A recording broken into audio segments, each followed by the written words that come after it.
Baghdad, खिलाफत अब्बासिया का दिल, सुनहरी गुंबद, बुलंद मीनार और रात को चमकते मोहल्लात। मगर इसी शहर में एक राज था, दजला के सुनसान किनारे छुपा था। एक शख्स, फटे हुए कपड़े, बिखरी हुई दाढ़ी, आंखों में अजीब सी खामोशी, जैसे किसी और जहान का मुसाफिर हो। लोग उसे बहलूल देवाना कहते थे और वो खामोशी से मुस्कुराता था, मट्टी से महल बनाता था, ऐसे महल जो ना बिकते थे ना टूटने का गम रखते थे। बच्चे रुक जाते थे, हंसते नहीं, बस देखते थे। बहलूल मुस्कुरा देता था, जैसे सब कुछ जानता हो और सबको माफ कर चुका हो। वो अपने महल बेचता था, ना सोने के ना चांदी के। लोग हंसकर आगे बढ़ जाते थे। उन्हें क्या खबर, क्या छोड़ गए हैं। बहलूल, ये क्या बना रहे हो? जन्नत के महल, उन लोगों के लिए जो दुनिया के महलात भूल जाएं। एक दिन दूर से धूल का बादल उठा, घोड़ों की टापें, झंडों की सरसराहट, नकारों की थाप। पालकी में बैठी थी मलका जुबैदा, कीमती लिबास, हीरे जवाहिरात, मगर दिल में एक खला। अचानक उनकी नजर दुजला के किनारे जा ठहरी। काफिला रोको। मलका, यहाँ क्यों रुके? मलका आहिस्ता आहिस्ता दुजला की तरफ चल दी। कदम मट्टी पर पड़े, जहां कभी सिर्फ फकीरों के निशान होते थे। उन्होंने झुककर महल्लात को देखा, एक एक तफसील। उनकी आंखों में हैरत थी। ये क्या है? ये जन्नत के महल हैं, मलका। मलका का दिल कांपा। कुछ था उस फकीर की आवाज में जो महल्लात में नहीं था।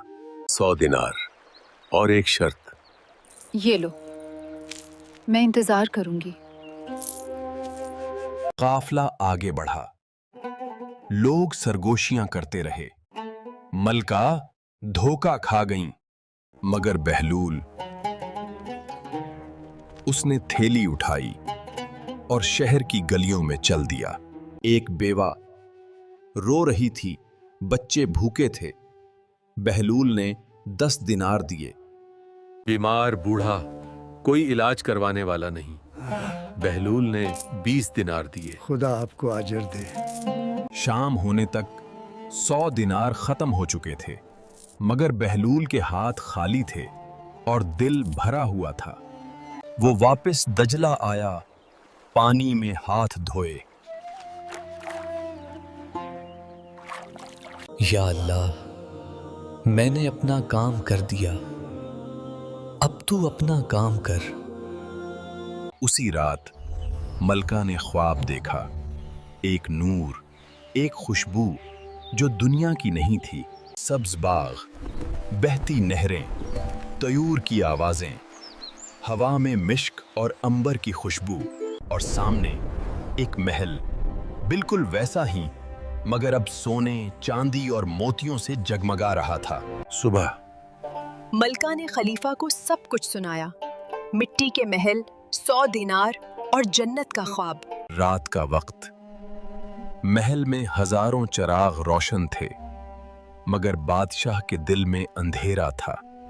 दूर दजला चांदनी में चमक रहा था। वो फकीर, उसके पास कुछ नहीं, मगर अल्लाह के यहाँ उसका क्या मकाम है। मेरे पास दुनिया की सबसे बड़ी सल्तनत है, मगर क्या मेरे नाम पर जन्नत में भी कुछ लिखा गया है? बादशाह ने फैसला कर लिया, सुबह होते ही वो खुद जाएंगे, सिर्फ एक बंदे की तरह। ताज, अंगूठी, कीमती अबा, सब एक तरफ। उन्होंने सादा सफेद कुर्ता पहना। खलीफा सलामत, आप? ये क्या? मैं एक ऐसे शख्स से मिलने जा रहा हूं जो शायद मुझसे ज्यादा अमीर हो। बादशाह अकेले निकले, ना घोड़ा, ना मुहाफिज, ना शाही जुलूस, किसी ने नहीं पहचाना। ताज उतारते ही मैं कौन हूं? सिर्फ एक इंसान, बाकी सब की तरह। दजला करीब आने लगा। दूर से बहलूल नजर आया, वैसे ही मट्टी में कुछ बना रहा था। बादशाह के कदम आहिस्ता हो गए, दिल तेजी से धड़क रहा था। बहलूल ने नजर उठाई, मुस्कुराया और दोबारा मिट्टी की तरफ देखने लगा। तुम जानते हो मैं कौन हूं? जी, बादशाह सलामत। ताज उतार देने से बादशाह फकीर नहीं बन जाता। आदमी अपने दिल से पहचाना जाता है, लिबास से नहीं। मेरी मलका ने ख्वाब देखा। मैं भी चाहता हूं मेरे लिए भी जन्नत में महल बने। मलका ने बगैर देखे खरीदा था, आप देखकर खरीदना चाहते हैं। ये सौदा यकीन का है, हिसाब किताब का नहीं। मैं मलका से 10 गुना ज्यादा दूंगा। ये आप जन्नत के लिए कर रहे हैं? हाँ? या अपने नाम के लिए? अगर आज आपकी मौत आ जाए तो लोग क्या कहेंगे? लोग कहेंगे अजीम हुक्मरान थे, ताकतवर बादशाह थे। अल्लाह के यहां कौन ज्यादा अमीर होगा? वो जिसके बारे में लोग कहें ताकतवर था या अल्लाह वाला था?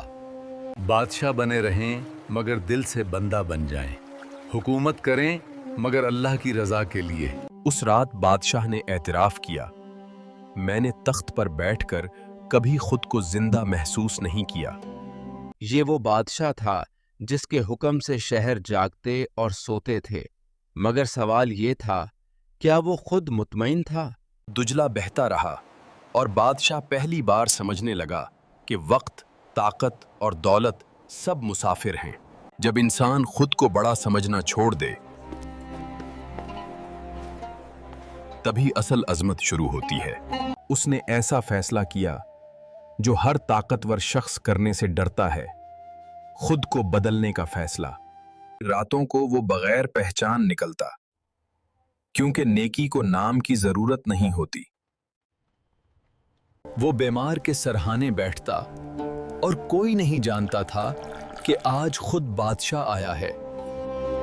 खाना दरवाजे पर होता और सवाल सिर्फ एक होता, ये कौन है जो हमें याद रखता है? वो उन्हें नसीहत नहीं करता था, बस सुनता था, क्योंकि सुने जाना भी एक सदका है। आहिस्ता आहिस्ता शहर बदलने लगा और वो दीवाना, वो आज भी वहीं था, क्योंकि उसका काम खत्म हो चुका था। वो मट्टी के महल जानबूझकर बहा देता था ताकि देखने वाला समझे जो बह जाए वो कभी हमारा था ही नहीं। कुछ उस्ताद किताब नहीं लिखते, वो बस किसी की जिंदगी बदल देते हैं।